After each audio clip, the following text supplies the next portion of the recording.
Buenos días, mi nombre es Clelia Minizales, soy médica hematóloga del Servicio de Hematología del Hospital de Clínicas y el tema que hoy nos ocupa es el del frotis de sangre periférica. El frotis de sangre periférica forma parte fundamental de un elemento diagnóstico vital en la práctica hematológica y que es el hemograma. Este elemento, el hemograma, es de tal valor para el hematólogo que su correcta interpretación permite las más de las veces llegar al diagnóstico final o bien a partir de él desplegar, a partir de sus datos, desplegar distintos algoritmos diagnósticos.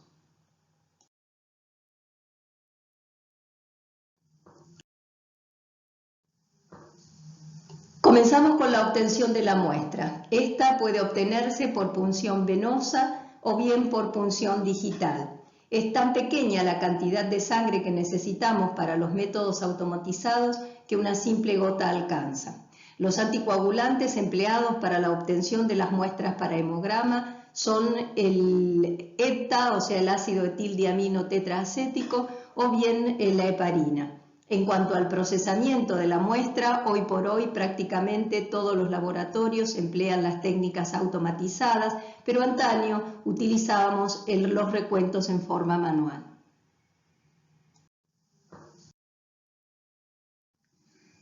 Podemos apreciar la información que habremos de obtener del hemograma y del extendido de la médula ósea.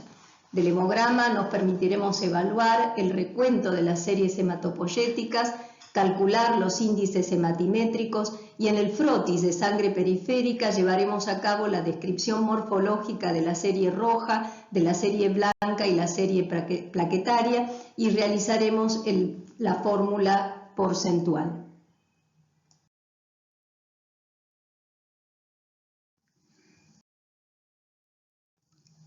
Esta es la técnica de realización del frotis. Se siembra una gota de sangre sobre un portaobjeto, se extiende a 45 grados con otro portaobjeto o la gota de sangre y el extendido así obtenido es fijado y coloreado para ser analizado en el microscopio.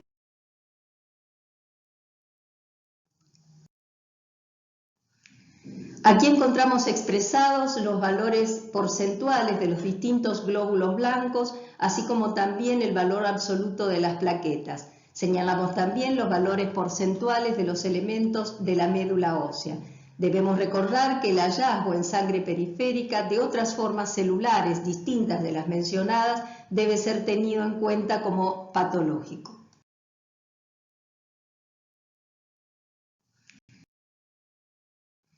Comencemos con el análisis de la serie granulocítica. Es posible reconocer 4 tipos de granulaciones: las azurófilas correspondientes a elementos inmaduros, las granulaciones neutrófilas, las granulaciones eosinófilas y las basófilas.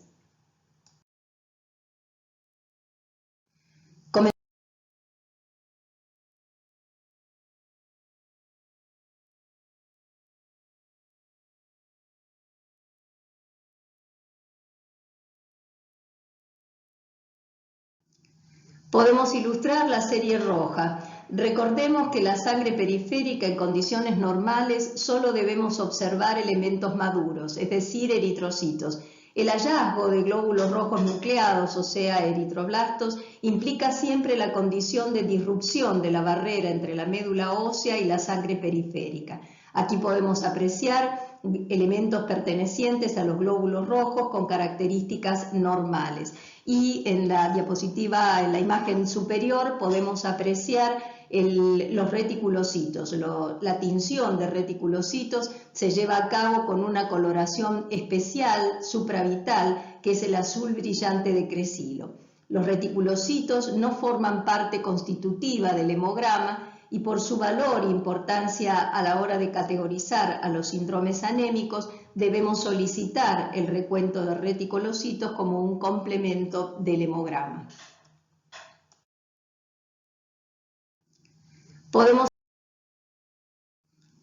Detallamos a continuación las alteraciones de las series que podemos evaluar en el frotis de sangre periférica.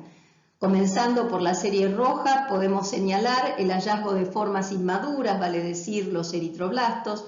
El término anisocitosis, que denota las diferencias de tamaño que podemos objetivar entre los distintos glóbulos rojos, la anisocromía, o sea, la diferente coloración del glóbulo rojo, hacia un extremo la hipocromía y hacia el otro extremo la policromatofilia, la poiquilocitosis, o sea, las distintas formas de glóbulos rojos, y por último las inclusiones intracitoplasmáticas como el punteado basófilo, el anillo de Cabot o los cuerpos de Howell-Joly.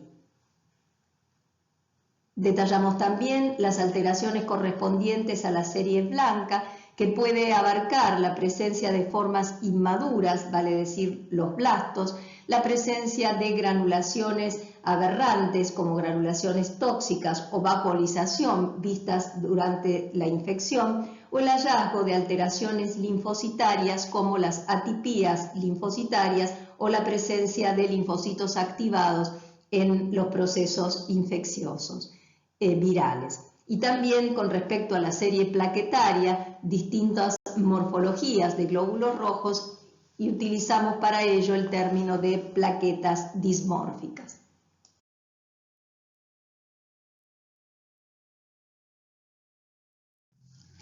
Aquí podemos apreciar distintos aspectos morfológicos de coloración y de tamaño en distintas situaciones patológicas. En el primer cuadro podemos apreciar los esferocitos característicos de los síndromes hemolíticos, el aspecto de glóbulo rojo normal, el aspecto hipocrómico de las anemias ferropénicas y las alteraciones de la hemopoiesis en anemias regenerativas.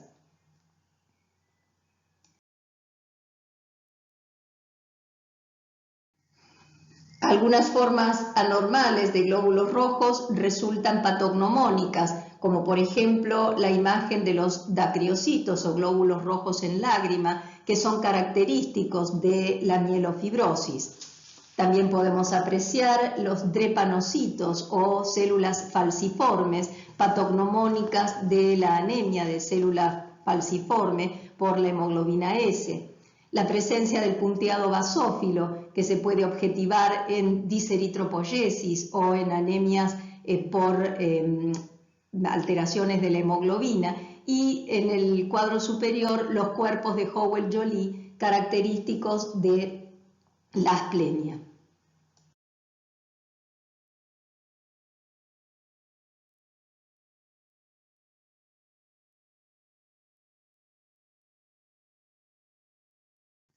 Otras formas reconocibles de glóbulos rojos característicos de determinadas patologías, como ser por ejemplo los equinocitos o acantocitos, los abanocitos, los estomatocitos y las clásicas células de Target o blanco de Diana, características de los síndromes talasémicos.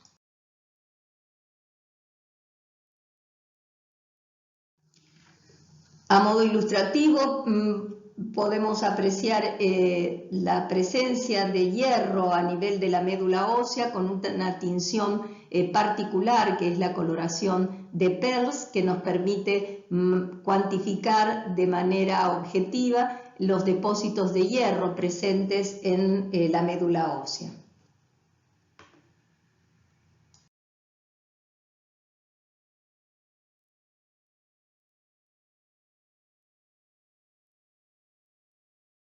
Aquí podemos ver la coloración azul intensa del depósito de hierro con la coloración de Pearls.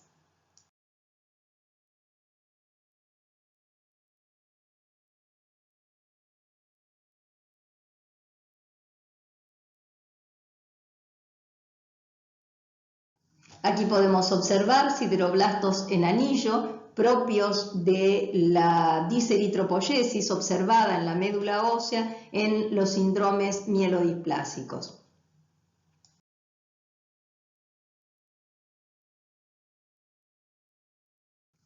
El aspirado de médula ósea prácticamente en la evaluación de los síndromes anémicos queda restringido a las anemias macrocíticas para establecer la diferencia entre las anemias megaloblásticas y los síndromes mielodisplásicos.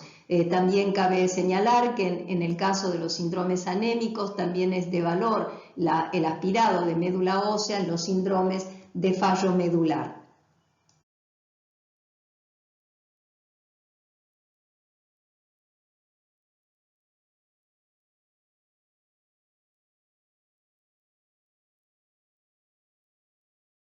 En esta imagen podemos reconocer plasmocitos infiltrando la médula ósea en un mieloma múltiple y su expresión en sangre periférica, traducción de la eritrosedimentación acelerada, una disposición particular de los eritrocitos formando pilas de monedas o fenómeno de Rouleau.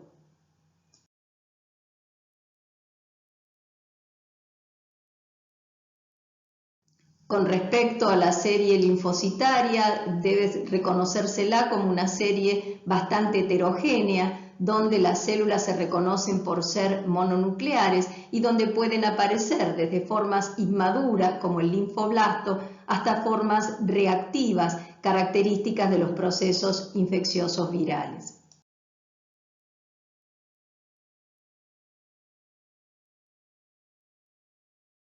Ilustrando la serie linfocitaria podemos ver aquí linfocitos activados, linfoplasmocitos y células con aspecto más inmaduro que probablemente correspondan a linfoblastos.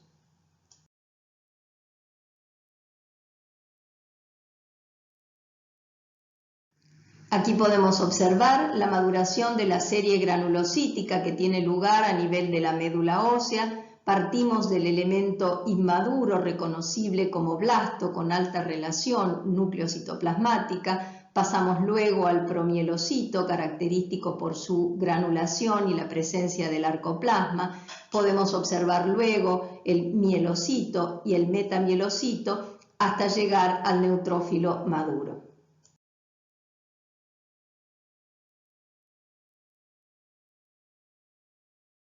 En esta imagen ilustramos la maduración correspondiente a la serie eritróide, partiendo del proeritroblasto, pasando por el eritroblasto basófilo, el policromatófilo y finalmente el eritroblasto ortocromático con su núcleo picnótico a punto de ser expulsado del citoplasma para transformarse en el eritrocito.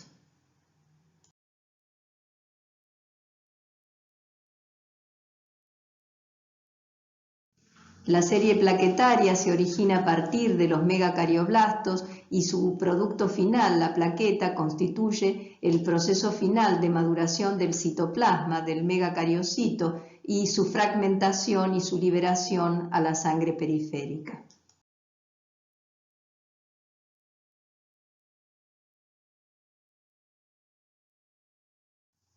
Aquí observamos el megacariocito como célula constitutiva de la médula ósea con su gran tamaño y con su núcleo multilobulado, el megacarioplasto, su precursor, y finalmente el producto final que es las plaquetas, con un grumo plaquetario en la sangre medular.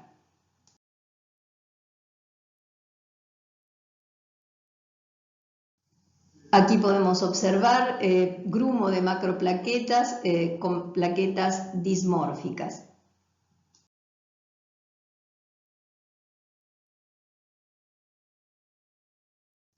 En esta imagen ilustramos anomalías de los granulocitos desde la falta de segmentación nuclear, llamada anomalía de Pelger, hasta su contrapartida, la presencia de polisegmentación con más de 6 segmentos, un polimorfo nuclear característico de la serie de la anemia megaloblástica.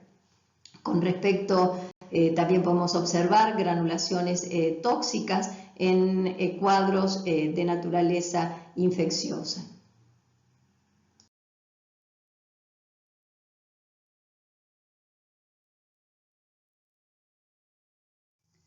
A continuación vamos a observar en sangre periférica imágenes correspondientes a leucemias agudas.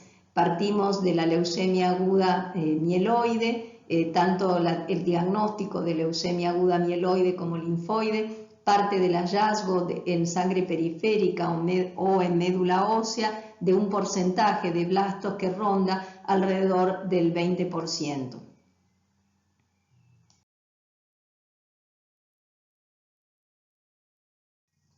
En esta imagen podemos observar distintos tipos de blastos de estirpe mieloide caracterizados por la presencia de gránulos a nivel del citoplasma. Solamente el hallazgo de gránulos o la presencia de bastones de Auer nos permite poner el rótulo de serie mieloide a los blastos, o sea, las células inmaduras.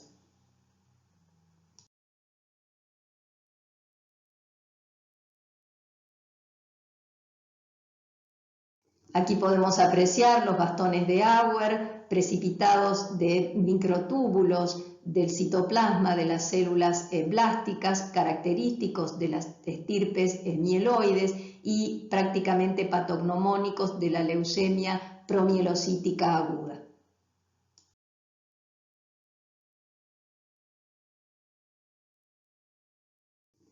A diferencia de lo que observábamos en la leucemia aguda, donde las células que predominan son las formas inmaduras, en la leucemia mieloide crónica observamos desplegado en la sangre periférica todo el abanico de maduración mieloide que normalmente está reservado a la médula ósea.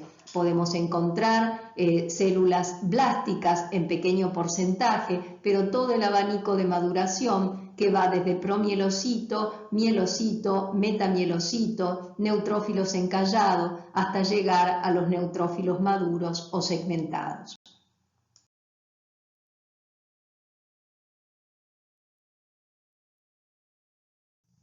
En esta imagen se ilustra la leucemia linfoblástica aguda. La característica distintiva de los blastos con alta relación núcleo-citoplasmática, poco citoplasma, mucho núcleo, cromatina laxa, indistinguible de la variedad mieloide, si no fuera porque en la variedad mieloide, sobre todas aquellas con cierto grado de diferenciación, observamos presencia de gránulos. En las formas linfoblástica aguda, la ausencia de gránulos es mandatoria. Y tenemos morfologías típicas y patognomónicas como la observación de blastos vacuolados en la leucemia L3 o leucemia de Burkitt.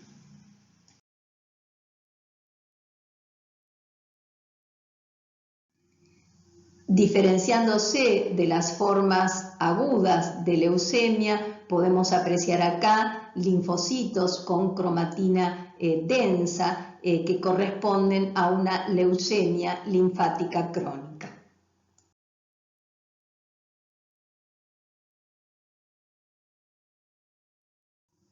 Otras células que también podemos encontrar en sangre periférica pueden corresponder a plasmocitos en variedades de la leucemia de células plasmáticas en sangre periférica, las que habíamos mencionado previamente, las del linfoma de Burkitt o leucemia linfoblástica aguda L3, los núcleos arriñonados de las células de Sézary o las células con prolongaciones digitiformes o pilosas, características de las células vellosas de la leucemia de células vellosas.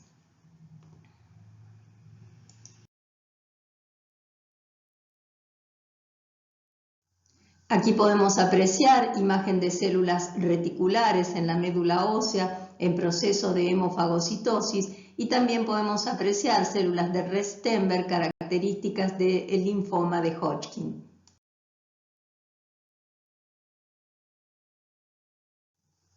Para finalizar, tenemos acá expresadas las reacciones citoquímicas que pueden llevarse a cabo en los frotis de sangre periférica y que antaño nos permitían hacer el diagnóstico de la estirpe que correspondía a las leucemias agudas. La técnica de Paz, siendo positiva característicamente de los procesos linfoproliferativos, la peroxidasa, característica de los síndromes mieloproliferativos, las esterasas de las células correspondientes a la estirpe monocitaria y finalmente el score de fosfatasa alcalina leucocitaria empleado en los síndromes mieloproliferativos.